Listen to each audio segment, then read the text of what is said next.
bienvenidos a este bloque número 2 en el que pues vamos a hacer un giro radical en cuanto a los temas que estamos viendo. Digo, no quiere decir que no tenga que ver, pero vamos a empezar a dejar un poco de lado los materiales en específico, sino más bien enfocarnos en la parte de crear conciencia y cómo podemos trabajar alrededor de crear esa conciencia. En este momento todavía estamos de alguna manera identificando, todavía no es como que vamos a analizar demasiado, todavía no vamos a debatir demasiado, sino más bien me gustaría que a lo mejor son conceptos que ya conocen, y que más bien vamos a empezar a recuperar y a aplicarlos, o sea, como para justamente cuando retomemos el tema de los materiales puedan pues empezar a hacer conciencia del uso de los materiales y la gestión de los materiales a través de pues esta conciencia ambiental, sobre todo. Entonces, esto nos va a llevar a una serie de temas, que van a ser otra vez cuatro, que también aquí vale la pena a lo mejor que mencione por qué es importante. ¿Por qué los estoy más bien desglosando por bloques? Porque justamente son como contenidos temáticos, ¿no? El primer bloque fueron 100% materiales, este 100% está enfocado como a la conciencia ambiental. Entonces, vamos a ver en este primer tema la naturaleza como recurso de la industria. Luego vamos a ver una panorámica general de la energía y del agua y también cómo eso nos lleva a la conciencia, porque una cosa es como ver cómo están las cosas y cómo eso lo llevamos a una conciencia del uso de los recursos. Luego ya nos vamos a ir enfocando a los conceptos de ecología y ecodiseño, pero primero teniendo el tema de yo y mi entorno, justamente es lo que nos va a ayudar a recopilar y recuperar esos como conceptos que a lo mejor conocían, a lo mejor los han escuchado, a lo mejor ya los han trabajado, pero como para justamente todo esto de lo que hemos estado hablando. Y por otro lado, qué impacto tiene esto en el diseño. Y ya vamos en forma a algo que nos va a encaminar a que ustedes empiecen a tomar acción, que se llama el diseño activista, que es algo que es un sello muy, muy significativo del ITESO y que siempre ha sido así, el activismo. Entonces creo que vale la pena como recordarlo desde nuestra trinchera como diseñadores. Entonces, eso es básicamente de lo que ve el bloque y las competencias. Recuerden que todo esto está en su guía. Yo solamente lo estoy retomando como para ahora que empiece a hablar de estos conceptos, vengan de qué van, o sea, hacia qué van. Entonces, la competencia aquí de este bloque es identificar y ejemplificar elementos que permitan ilustrar ideas, y con ilustrar me refiero a que también ya van a empezar a representar algunas cosas ustedes alrededor del activismo. Sí, pero volvemos solamente como representar, como dibujo copio, como cuando están dibujando un paisaje o algo, aquí es justo, ¿no? Voy a dibujar los conceptos de ecología, activismo, diseño, todo eso. Y sobre todo desde la perspectiva del uso de recursos y de materias primas. Eso va a ser como lo más interesante, porque a lo mejor justo son temas que hemos visto casi desde la primaria, la ecología, la sustentabilidad y como todo esto, pero ya enfocarlo al diseño es lo que empieza a volverse como bien emocionante. Entonces, pues nada, aquí vamos a la presentación para que puedan ir siguiendo los conceptos como se los voy explicando. Entonces, como les decía, el tema es la naturaleza, recursos de la industria. Y aquí, como les decía, ay, aquí está otra vez la competencia. Qué bueno que de repente la pongo por todos lados y de repente se me olvida que la pongo por todos lados, pero eso es lo importante, que no a ustedes les queden como bien grabados estos conceptos porque son los que después también los llevan a ustedes como a la tarea, a la actividad que van a hacer. Y de repente también que la semana pasada hubo algunas dudas, ese es con lo que yo les reiteraba, como mira, al final lo importante es esto, que logres esto. En este caso, lo importante es que logren esto que dice aquí. ¿Verdad? Que es lo que había leído. Y como ya acompañamiento a estas competencias, les pongo aquí ya algunas imágenes como para empezar a materializar lo que les decía, ¿no? O sea, hablando de recursos y gestión de recursos y materias primas, ahí está, ¿no? O sea, nada más y nada menos que la extracción de recursos por parte de la industria para diferentes materiales y diferentes industrias también. Entonces, ¿qué vamos a ver aquí? Vamos a ver los recursos naturales y qué son. Recordar, porque seguro lo saben, pero recordar nunca está de más. Tipos de recursos naturales, que eso ya se vuelve un poquito más técnico, y la situación general de los recursos naturales como materia prima de la industria. ¿Qué es eso? También es lo interesante, ¿no? Que los conocemos, pero a lo mejor como que no lo hilamos, cómo está vinculado con la industria. Y por otro lado, la energía como recurso. Eso va a estar interesante también. Para complementar este tema, les recomiendo muchísimo ver este documental que se llama Terra y aquí les estoy poniendo el link.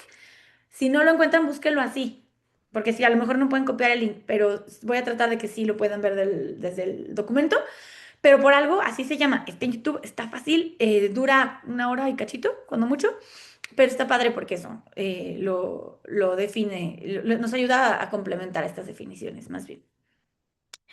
Entonces, aquí me gusta también explicarles como el formato en el que acomodé las diapositivas para poderlas hacer como un poquito más comprensibles, que estoy poniendo como aquí la definición y pues como una imagen también como para complementar, ¿no? La definición técnica los define como los bienes o servicios que proporciona la naturaleza sin la intervención del hombre, como recordando un poco lo que es materia prima, ¿va? O sea, como por ejemplo la madera en el árbol, el agua antes de tomárnosla, ya hablando de otras cosas, la lana antes de extraerla de las ovejitas, eh, el vidrio en los minerales, las arcillas antes de convertirse en cerámica, todo esto, recordando esos conceptos. Y ya obviamente cuando hay la intervención del hombre, ya es que se convierten en material. Y bueno, aquí estamos hablando también del recurso como pues parte de la naturaleza, no como algo que está al servicio del hombre. Creo que es algo que de repente se nos olvida, que pues los recursos están ahí porque pues son parte de la naturaleza, no necesariamente porque nosotros a fuerzas dependamos de ellos, que nos hayamos vuelto dependientes de ellos, ese ya es otro tema. Y bueno, pero básicamente justamente un recurso es una cosa que se obtiene del medio, ya sea biótico o abiótico. Ahorita vamos a ver qué es cada uno. Eh, Algunas como categorías, justo las que nos van a ayudar a identificar, es su fuente de origen, si vienen de materia orgánica o inorgánica, y los que son bióticos y abióticos. Los bióticos básicamente son los vivos, aquellos que provienen de la materia prima, como, digo, orgánica, perdón, como plantas, animales y todos los productos que vienen de estos dos. También se consideran como bióticos los que vienen de la descomposición o modificación de la materia orgánica, porque la descomposición produce hongos y los hongos también son materia orgánica, materia viva. Y vienen de la descomposición o modificación de la materia orgánica, o también otras formas de descomposición, como el carbón, que viene de la madera, ¿no? Se quema, o la descomposición de restos vegetales también, ¿no? Los abióticos no vienen de la materia orgánica. Por ejemplo, el suelo, el agua, el aire, los vientos, esos pues son, de alguna manera no están vivos como tal, generan vida, pero no están vivos. Y aquí están. ¿Va? Seguimos con las categorías según su estado de desarrollo, si están disponibles ahora o en el futuro. Y para esto los dividimos en potenciales, actuales y reservas. Los potenciales están aún disponibles, o sea, son los que están disponibles en alguna región, pero por el momento también no se está haciendo nada para explotarlos. Eso quiere decir que todavía no están, el hombre no les echa ojo, a lo mejor no se les ve como la oportunidad, o a lo mejor no exista la tecnología para extraerlos, pero justo porque también no existe el interés en extraerlos. Raro, ¿verdad? Raro que existan algunos de estos, pero quizá todavía hay. Los actuales son los recursos disponibles en una zona y se están explotando actualmente. Generalmente se tiene una idea clara de la cantidad disponible y de cómo se administra estos en el futuro. Eh, en teoría, ¿verdad? Que también ahí hablamos como un poco de las estadísticas de cada recurso, que eso lo vamos a ver en el siguiente tema, un poco. Y por otro lado están las reservas, que es la parte de un recurso natural actual cuya explotación se deja para el futuro, pensando que también pudieran ser algunos en peligro de extinción. Luego tenemos las categorías también de renovación, que los dividirían en si son renovables o si no son renovables. Y estos según se puedan renovar o se agoten definitivamente. Entonces, ojo con eso. Que por ejemplo, bueno, ya iremos viendo después ejemplos, perdón. Ahorita queremos centrarnos en los conceptos. Y aquí hablando de los no renovables, pues justo son los cuya tasa de extracción o consumo es mayor que la de su renovación. Em, por lo que se van agotando en el tiempo. Entonces, justo aquí hay un ejemplo, ¿no? Que es el que les iba a dar, el del petróleo, del cual existen reservas, pero se van agotando a medida que se van consumiendo. Y por eso, pues, tantos temas de guerras y de explotación y todo lo que implica, ¿no? El tema del petróleo. Y luego tenemos los no renovables, que son aquellos recursos cuya tasa de extracción o consumo es mayor que la de su renovación. Por esto se van agotando, ¿no? Con el tiempo. Perdón, este, vi que copié las dos definiciones y estoy leyendo la misma. Al revés, los renovables son la que sí es menor. Es menor, nada más después te los veo si se los puedo cambiar antes de subirles a la presentación para no hacerlos bolas. Pues que a veces copio y pego el texto y ya no lo, no lo tecleo. Pero justo serán al revés, ¿no? Los renovables son que si la tasa de extracción o consumo es menor que la de su renovación, por lo cual no se puede. Está la oportunidad de renovarlos. Eso es lo importante con los renovables, que está la oportunidad, pero eso no quiere decir que sean automáticamente renovables, ¿verdad? Es como los árboles. Si yo talo un árbol, pero no planto 3 o 5 o 10 más, pues se van a acabar, básicamente. Entonces, aquí creo que por eso es importante ver un poquito una situación general de cómo están aquí se me hizo como curioso este tema, cómo se plantea, porque se plantea justamente como cómo están al servicio del hombre los recursos, ¿no? Hablando de que justamente son materia prima para la industria y no necesariamente pues deberían de ser así. ¿Por qué menciono esto? Por las alternativas. Porque obviamente de repente no me gusta que satanicemos 100% la extracción de recursos o la contaminación o la producción del medio ambiente, sino más bien que lo vemos como un área de oportunidad. Decir, ok, si el plástico está haciendo que se extraiga demasiado petróleo o tal otro recurso está haciendo que se contamine de cierta manera, ¿qué alternativa propongo? Más allá de solo decir, no al plástico, no a la contaminación, sino más bien porque justamente después que vayamos al tema del activismo, ese es el punto de partida, pensar alternativas desde una perspectiva informada. Y para eso, bueno, pues justo es por eso importante conocer qué está pasando. Entonces, dice aquí que la distribución de los recursos naturales en el mundo es fruto de procesos geológicos complejos y muy largos en el tiempo y pues por eso mismo algunos países tienen recursos y otros no. Entonces, ¿esto qué quiere decir?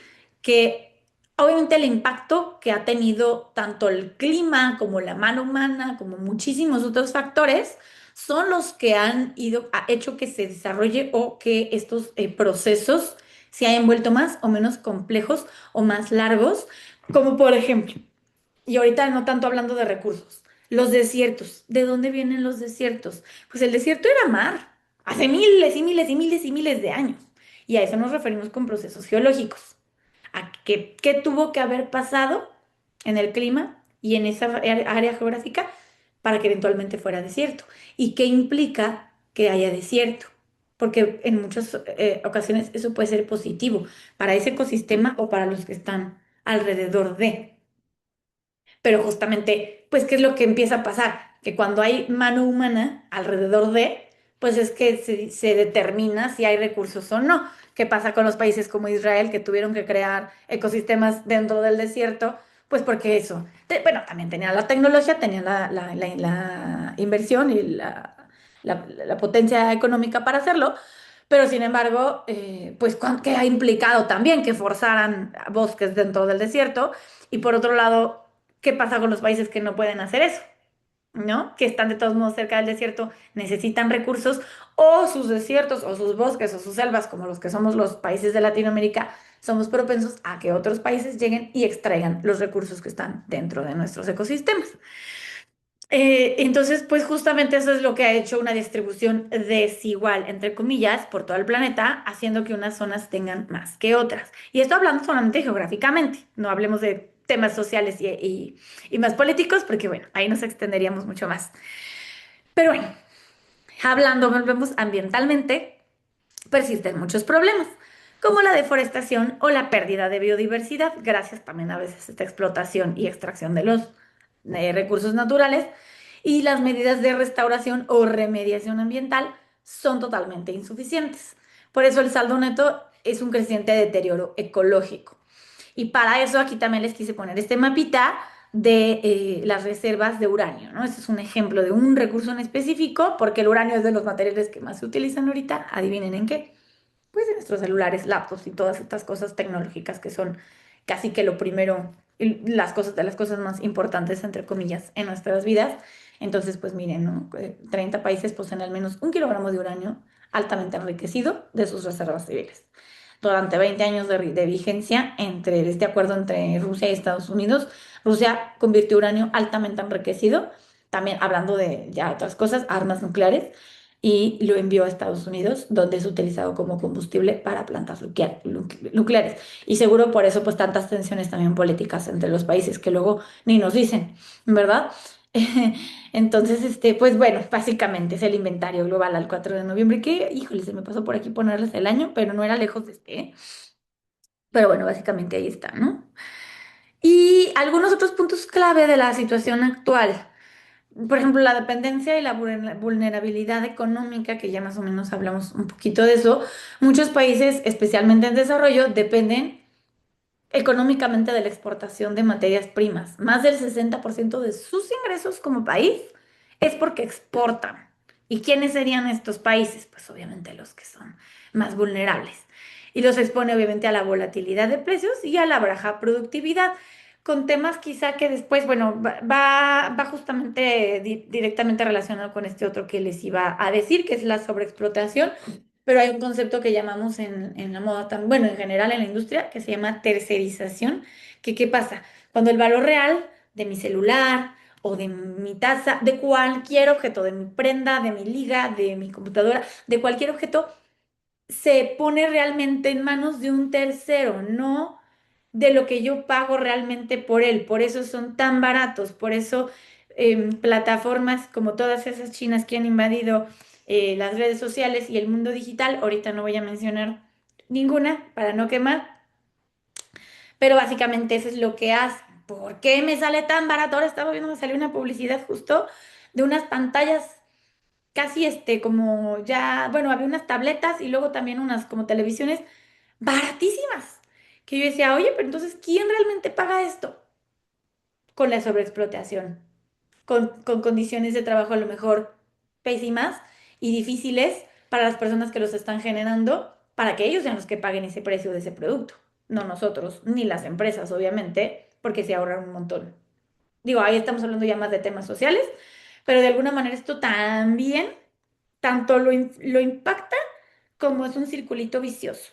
Porque ¿qué pasa en una zona donde las fábricas están en pésimas condiciones, tanto para las personas, pues obviamente también para el medio ambiente? Porque también ahí es otra forma de impactar a los recursos que están en la zona. Como por ejemplo estas fábricas de textiles en Indonesia que a lo mejor han escuchado que contaminan los ríos. Entonces, pues los ríos tienen agua, que es un recurso natural para las zonas de aledañas, pero también para las personas que pudieran, digo, para los beneficios que pudieran tener a nivel internacional. Entonces, básicamente eso, ¿no? Cuando la extracción supera la capacidad de renovación, amenazando el agotamiento de minerales, combustibles fósiles, ahorita que les decía también el agua, entre otras cosas, además de causar deforestación y erosión de suelo. Eso solamente son dos, y lo que les decía, la contaminación de aguas, de 9 problemáticas a nivel global. En este tema no las voy a mencionar, pero investiguenlas, se las dejo de tarea. Se llaman 9 límites planetarios que estamos rompiendo con toda esta industrialización y sobreexplotación de los recursos. Y también hay un documental por ahí que si a alguien le interesa, por ahí me lo puede preguntar en la sesión que tengamos de preguntas y respuestas en vivo. Hay muchísimo material para pues seguir concientizando. Nunca acabaríamos, creo también. Pero bueno, sigamos también con otros puntos clave. El impacto ambiental severo. La industria extractiva provoca contaminación del aire, el agua y el suelo y la pérdida de biodiversidad. Hay hasta 28% de especies amenazadas, cambios climáticos degradando ecosistemas vitales. ¿Y a qué nos referimos también con ecosistemas? Muchas veces cuando hablamos de animales en peligro de extinción, pensamos en el panda. A mí es de las, por ejemplo, de las primeras cosas que se me viene a la mente. O el rinoceronte de no sé qué, de la zona de Sudáfrica, ¿sabe? Y realmente, sí, obviamente, claro que importan esos, pero saben que hay un montón de microorganismos desde insectos o microorganismos justamente en el mar y en la tierra y en el aire, que a lo mejor a veces ni vemos y que también se están extinguiendo y que también nos afectan. Un ejemplo, bueno, que también es muy obvio, las abejas, ¿no? Pero obviamente las abejas sí es algo que se menciona mucho. Pero hablando de insectos, uff, no se imaginarían, millones, y que pues, realmente han desaparecido y han tenido un impacto en nuestra salud, en el clima, en todo. La necesidad de sostenibilidad que se requiere una transición hacia la química verde, que básicamente pues es una evolución de cómo producir, ¿no? De una manera más ecológica, ingeniería sostenible, economía circular. Todos estos conceptos los vamos a ahondar en el siguiente bloque. Ahorita solo es que los conozcan como panorámica justamente de lo que estamos hablando y también donde se utilicen materiales renovables y se gestionen residuos de manera eficiente que hemos hablado y creo que de repente es muy fácil notar estos conceptos de economía circular, de reduce, recicla, reutiliza. De repente ya hay muchas campañas, marcas que lo utilizan, por ahí hay contenedores, vemos contenedores en la ciudad con separación de aquí pones vidrio, aquí plástico, aquí papel, así diferentes cosas y eso empieza a ser interesante y por eso es bueno que lo aprendamos a ver también cuando desechamos nuestros productos. Por otro lado, pues soluciones y tendencias, que es el fomento de energías renovables con mayor regulación ambiental, economía circular y de diversificación económica para reducir justamente la dependencia primaria, que es un poco lo que nos referíamos en las diapos anteriores, que no dependan 100% de exportaciones o de situaciones políticas que a lo mejor no dependen 100% de ellos como país. Y bueno, dejen tomar un tantito de que de repente me cansa un poquito hablar demasiado rápido y también es bueno pausar. Pero bueno, aquí vamos ahora sí a hablar de la energía como recurso. Y primero también vamos a entender qué se entiende por energía. La energía es cualquier sustancia, fuerza natural o elemento, como digas el sol, viento, agua o petróleo, capaz de ser transformado en energía útil, luz, calor o electricidad, para impulsar actividades económicas. Económicas nos referimos justamente con el desarrollo, ¿no? Pero pues volvemos que también esto está a cierto punto cuestionable porque pues un animal requiere energía o genera energía para otras cosas que no son 100% en beneficio de una economía humana. Eh, entonces, pues básicamente es eso, es tomar como punto de partida la energía para pues entender lo importante que tiene o la importancia que tiene en todo lo que utilizamos. Hay algunas energías renovables. Aquí, por ejemplo, vemos los paneles solares, la energía de la biomasa o la energía eólica, que todo esto puede generar lo que vemos aquí, que es la luz. Y eso es muy interesante porque justo nos vuelve a poner lo que les planteaba en las primeras diapositivas, opciones y alternativas y propuestas que permiten no solamente, volvemos, no satanizar las energías que ya existen, porque a lo mejor lo que ya hay, pues fue una premisa, ¿no? De lo que puede llegar a ser, pero sobre todo también hacer esta conciencia desde un lugar, pues más tranquilo, porque de repente creo que hay mucha gente que vive con ecoansiedad, no sé si han escuchado ese concepto, y es como esta ansiedad y a veces depresión que nos genera no saber qué hacer y solo vivir como en esta frustración de que es que se va a acabar el mundo, es que ya mejor no hacemos nada y es que mejor ya no hay nada que hacer. Y se los digo porque hay gente que se ha vuelto de alguna manera influencer o famosa por justo caer en este tipo de discursos o discursos más de odio. Entonces, la invitación con esta línea de contenidos temáticos es que justamente lo veamos desde esta perspectiva de proponer. Entonces, pues ya entendiendo como todos estos conceptos de los recursos naturales, creo que ya empezamos a pensar cositas, por lo pronto a lo mejor en nuestra vida cotidiana. Porque ¿qué pasa si a lo mejor, pues yo no tengo paneles solares, porque a lo mejor pueden ser más caros y eso pudiera ser un punto para frustrarme? Y decir, bueno, que no sé si han escuchado con el tema de dejar cosas desconectadas. No es necesario que yo tenga si no estoy usando mi televisión o mi laptop o cualquier otro aparato, el refri, el microondas, lo que sea, conectado todo el día, porque eso está generando microondas de energía y eso pues de alguna manera también tiene impacto, tanto del consumo de energía en mi casa, que me puede salir más cara la luz, como las emisiones de carbono, que al final también son los que producen los gases de efecto invernadero.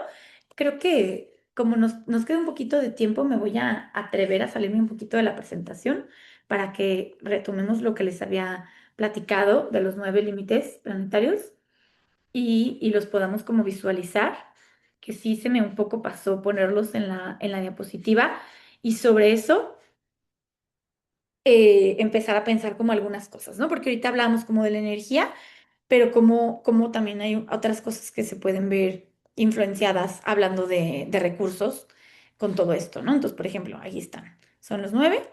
Está el agotamiento de la capa de ozono, que por ejemplo está directamente relacionado con los aerosoles, con, pues de alguna manera, a lo mejor a ustedes no les tocó, pero es algo que ha cambiado mucho en la industria, el uso de aerosoles, el cómo los presentan, porque es justo antes los aerosoles tenían una forma de salir que se evaporaban mucho más fácil, como por ejemplo los sprays para pelo o los sprays como para fumigar, ese tipo de cosas.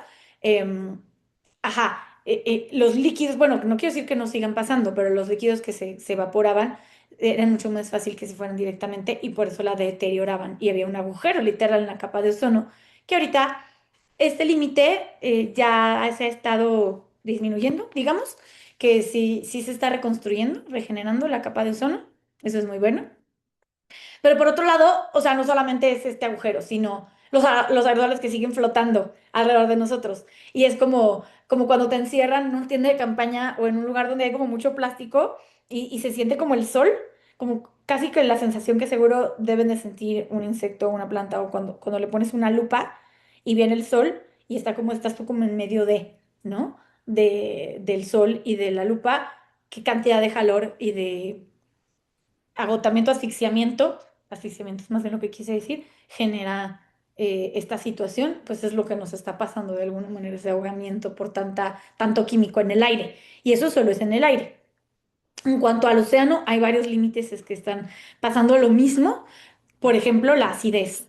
La acidez pues tiene que ver con los ácidos que justo se evaporan y llueven y vuelven a caer en el agua, entre otras formas, porque también están las formas en las que caen directamente cuando nos bañamos y se van al río y el río se va al mar, o en el mar mismo que usamos cosas y se van. Y esto hablando solo de nosotros, porque obviamente los mayores impactos pues los tienen las industrias, ni hablar de estas industrias que directamente sus químicos, como hablábamos hace rato, se van al suelo, el uso global de agua fresca. Ya después vamos a ahondar en el tema del agua, entonces ahorita no lo voy a profundizar tanto, pero también la contaminación química en general de los aires y de la tierra y hacia nosotros, ¿no? Hablando de las fábricas.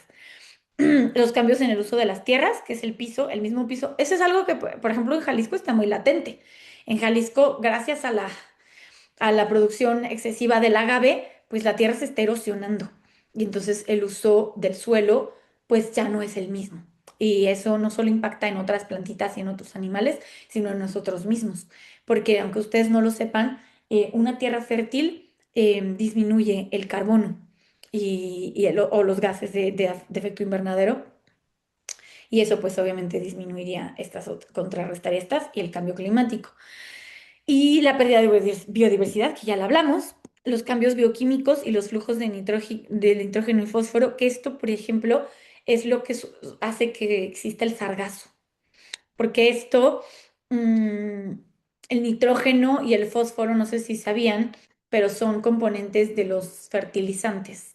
Entonces, ¿qué pasa con estos componentes cuando en los monocultivos, los que les llamamos los monocultivos, que son estos campos donde se cultivan diferentes tipos de alimentos, pero pues en serie están forzando un ecosistema, bueno, en este caso más allá de un ecosistema, pues es un sistema industrial para producir alimentos en masa. ¿Qué es lo que se requiere aquí? Pues estos fertilizantes. Y muchas veces son fertilizantes industriales. Cuando no son orgánicos, no son naturales, que seguro también hemos escuchado de estos nuevos huertos y nuevas formas de producir más orgánicas, pero cuando no lo son así, estos fertilizantes, volvemos, se evaporan, llueven en el mar. ¿Y qué pasa en el mar? Pues en el mar hay algas. El sargazo no son más que algas.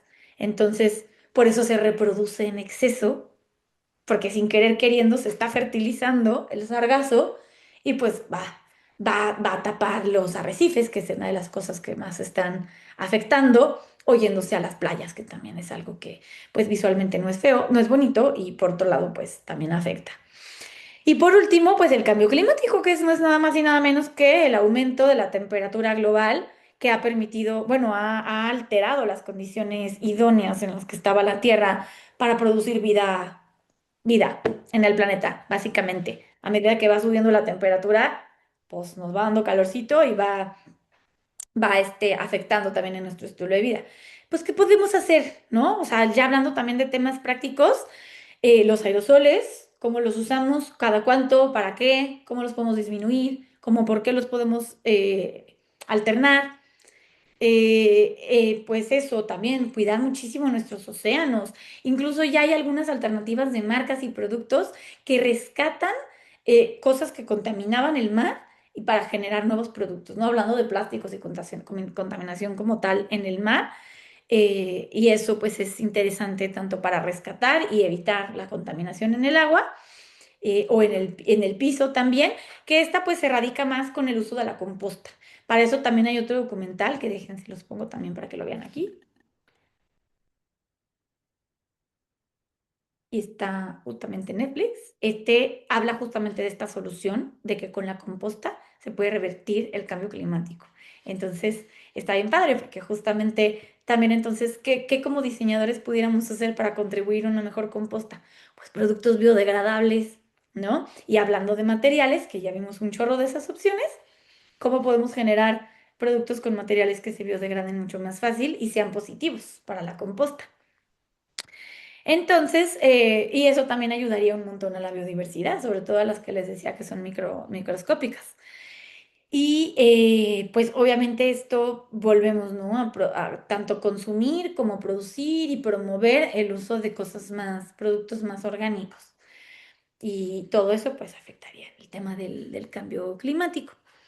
Y pues nada, creo que es bueno saberlo como para justamente verlo como alternativa. Y la energía, volviendo un poco al tema ya de la energía, creo que es otra forma, un punto de partida interesante para poder ver este panorama de cómo producir de una manera más responsable. De las marcas y empresas que conozco que ejercen de una manera más responsable la sustentabilidad, es eso, ¿no? Tienen temas como energía eólica o paneles solares, como para que de toda la energía que están generando como empresa o como fábrica, pues tenga un impacto muchísimo menor.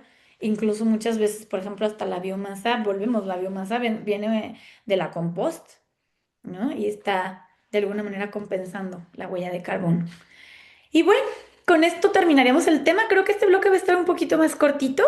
Van a estar un poquito más cortos las presentaciones para centrarnos más como en la calificación, en las actividades y en estarles yo retroalimentando. En esta actividad lo que van a hacer es un collage sobre recursos y los usos de estos recursos en una zona geográfica. Justamente aquí lo que quiero es que ustedes empiecen a identificar zonas en donde vean conflictos como relacionados con el medio ambiente. Mm, Sobre todo por la escasez, ¿no? De que esta zona que les falta agua, de que yo quiero hablar de la problemática en Monterrey, de que ya ven que fue muy sonada, o aquí la del agave que les mencionaba, de que falta agua por el tema del agave.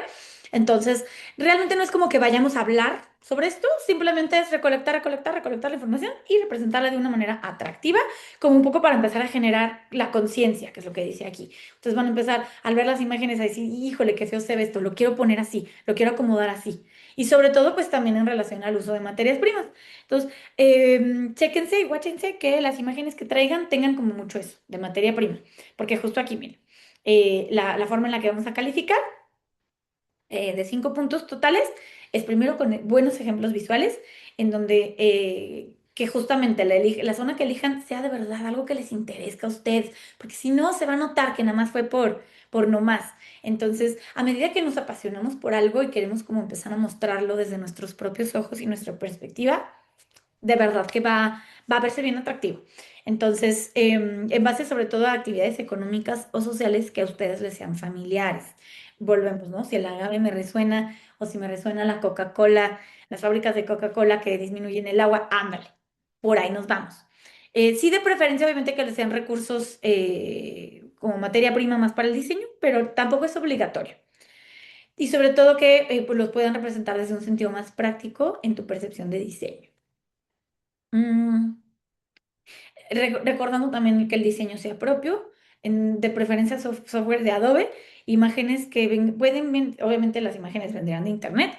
Por ahí también les voy a poner una, no sé, a lo mejor si conozcan algunos open source de materiales y de imágenes que tienen excelente calidad y que pueden ayudarles y que son gratuitas. Hay algunas que no son gratuitas, pues ojo, pero sobre todo pues que lo como sea propuesta tuya y que tenga congruencia y que estén así como muy bonitas. Yo aquí recomiendo obviamente Photoshop, sería lo ideal, pero no es obligatorio. Y la calidad y la presentación, obviamente, pero justamente que tenga una estructura congruente, con imágenes de alta resolución, cuidado de la colorimetría y orden visual. Me imagino que ahí están las dudas de si texto, no, nada de texto, pura imagen aquí, ¿va? Aquí solamente estamos identificando y representando. ¿Vale? Entonces, pues básicamente esa fue la clase, esa fue la presentación. Espero que pues se haya quedado claro. De todos modos, ya saben que siempre estoy para dudas. Entonces, pues bueno, ahí nos vemos en la sesión que nos vayamos a ver en vivo. Saluditos.